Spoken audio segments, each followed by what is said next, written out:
am honored to welcome you all tonight on behalf of the State of Israel and the Consulate here in Los Angeles.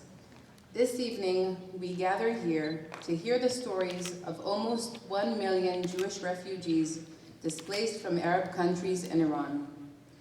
We all share a mutual responsibility to preserve this narrative and pass it on to future generations.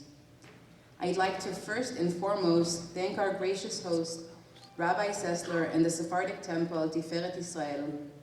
I would also like to thank our partners here with us this evening, Jemena, whose mission is to seek recognition for hundreds of thousands of displaced Jews from their countries of origin, our friends at the Iranian Jewish Federation for their cooperation for this event and vital community work they undertake every day, and 30 years after, who reaches out to the large Iranian Jewish community here in Los Angeles to be more politically engaged.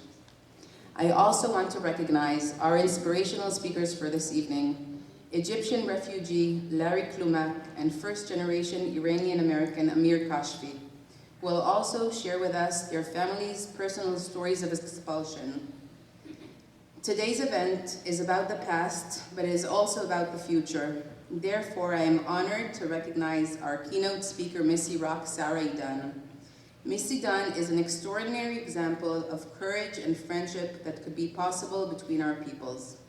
Sarah is the founder of Humanity Forward, a new nonprofit organization that supports dialogue between Jewish and Arab communities.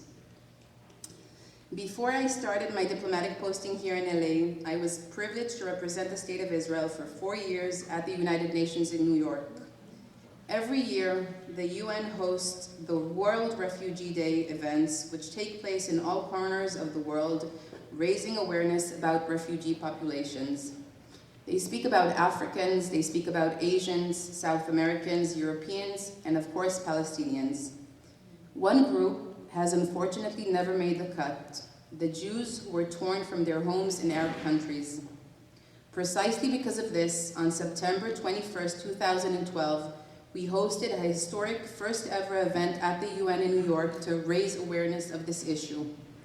The State of Israel is dedicated to the preservation of Sephardic and Mizrahi narratives, history, and culture.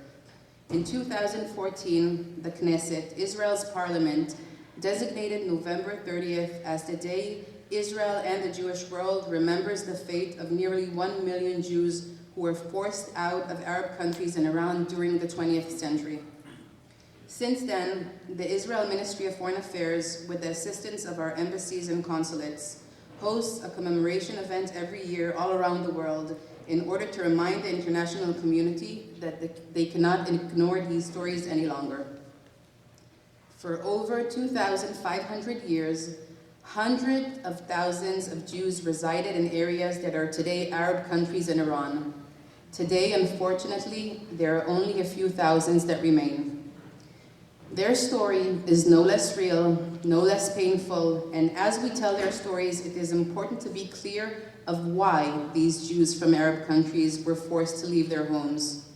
This was not an accident. Arab leaders launched a war of terror, incitement, and expulsion to decimate the history of their Jewish communities.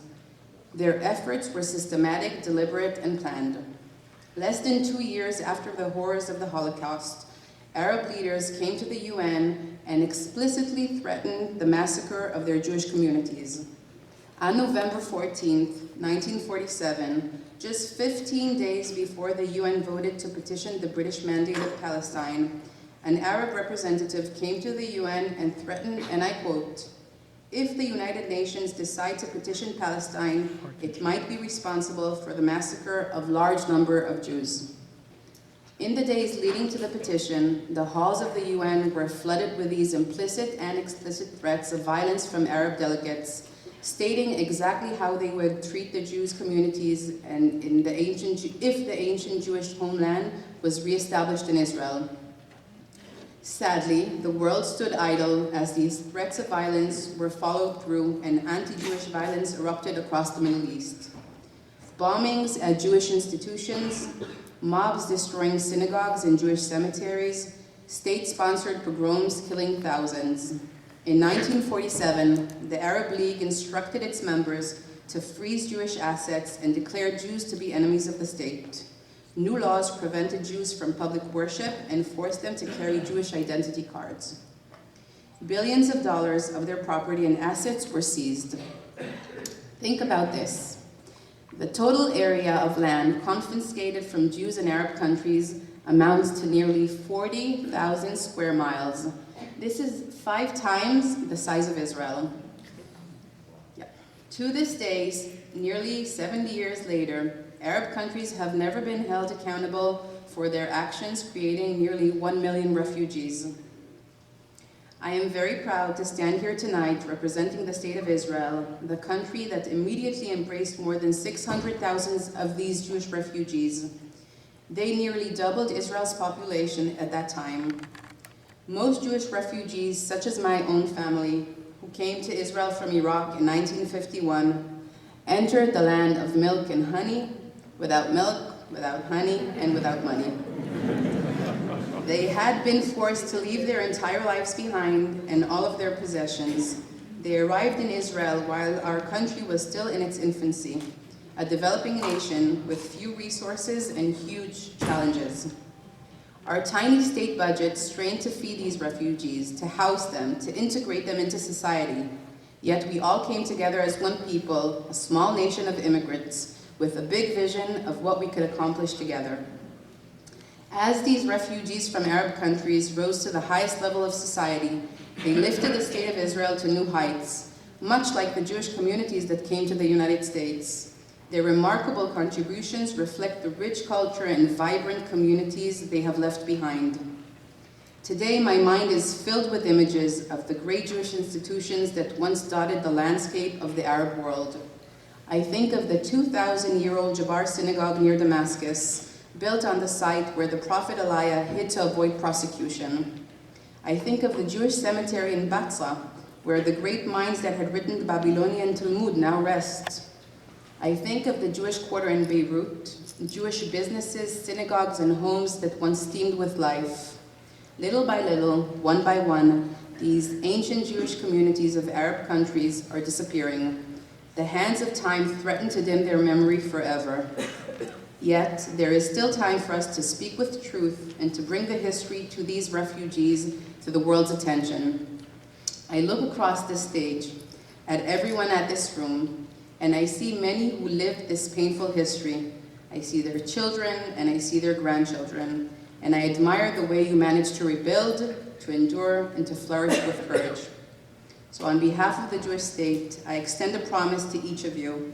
Your journey from the riverbanks of Baghdad, the hills of Damascus, and the bazaars of Tehran will not be forgotten, and your history will not be lost. Today, as I said before, we're focusing on the future, and not just on the past. The more we tell these forgotten stories, the more we can change perceptions. Each person in this room tonight can play a role in telling this part of modern Jewish history. Finally, it's not lost to me that this commemoration day coincides with Hanukkah. This is why we have the menorah here today. The Festival of Lights. Our heritage has always been one of that uses light to fight darkness and love to combat hate. It is my hope and prayer that every story here tonight will be a guiding light for others to learn from and a stepping stone to a future when we can all live together in true peace. So thank you everyone, and toda rabba, and I hope you enjoy this evening.